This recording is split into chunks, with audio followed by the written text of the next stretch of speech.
আসসালামু আলাইকুম। আ আসলে এখন নিয়মিত ভিডিও দেওয়া হয় না ব্যস্ততার কারণে। অনেকদিন পর আবার আপনাদের সামনে ভিডিও নিয়ে আসলাম। আমার নতুন শেডের ভিডিওটা। আমার আমি আসলে শেডে খুবই কম টাকা ইনভেস্ট করি। কারণ আপনি লাখ টাকা ইনভেস্ট করলেন, এরপরে আপনার গোয়ালে গরু থাকলো না। এরকম শেড বানিয়ে কোনো লাভ নাই। আপনি শেড বানানোর মানে যেকোনো গরু লালন পালন করেন নরমালি শেড বানিয়ে, তারপর আপনি যেকোনো সময় আপনি ভালো শেড বানাতে পারবেন আপনার বেনিফিটের টাকা দিয়ে। আপনার যদি আমার যেটা ধারণা আরকি, যদি আপনি সম্পূর্ণ টাকা শেডের পেছনে খরচ করে ফেলেন, তাহলে তো আপনি এই গরু ক্রয় করতে পারবেন না। যদি ক্রয় না করতে পারেন, তো এত সুন্দর শেড বানিয়ে কোনো লাভ নাই। এই কারণে আমি শেডে খুব কম টাকা ইনভেস্ট করি। আমার মিনিমাম ১৫টি গরু রাখা যাবে আমার শেডের মধ্যে। আমার ৳১,০০,০০০ খরচ হয় নাই। কারণ আমি খুবই সিম্পলভাবে আমি সেটি তৈরি করেছি।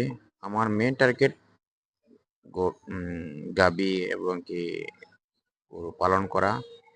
কারণ এটা যদি পালন করার পরে আমার প্রফিট দিয়ে আমি শেড তৈরি করতে পারবো। যদি আমার গোয়ালে গরু না থাকে, আমি প্রফিট করবো কিভাবে? এজন্য আমি শেডে তেমন একটা টাকা খরচ করি না। আপনাদের আমি এইজন্য আমি গরুর খাবারের পাত্র তৈরি করিনি। ফ্লোরে এই ড্রামগুলাতে দেই, আর ফ্লোরে ঘাস, খড় দিয়ে থাকি। উম আসলে আপনার পরামর্শ দিবেন আমার, যেটা আমি আপনাদেরকে বললাম এটা কি ঠিক না বেঠিক? আমার ছোট্ট জ্ঞানে যেটা আমার মনে হলো যে আগে আপনি গরু লালন পালন করা শিখেন। গরু লালন পালন করে তারপরে আপনি সেটার পেছনে টাকা খরচ করেন। অভিজ্ঞ ভাইদের কাছ থেকে একটা পরামর্শ আশা করতেছি। আমার একটি বকনাকে আজকে অনেকদিন যাবৎ বীজ দিতেছি, এটা কনসিভ করতেছে না। আসলে আপনারা আমাকে বলবেন আসলে কি করতে পারি আমি, এটা বিষয়ে আপনি কমেন্ট করে জানাবেন প্লিজ। আসলে আমি তো নতুন, তাই আমার তেমন একটা অভিজ্ঞতা নাই।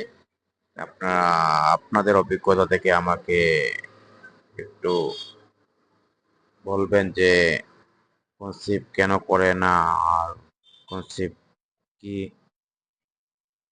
করলে কনসিভ করতে হতে পারে।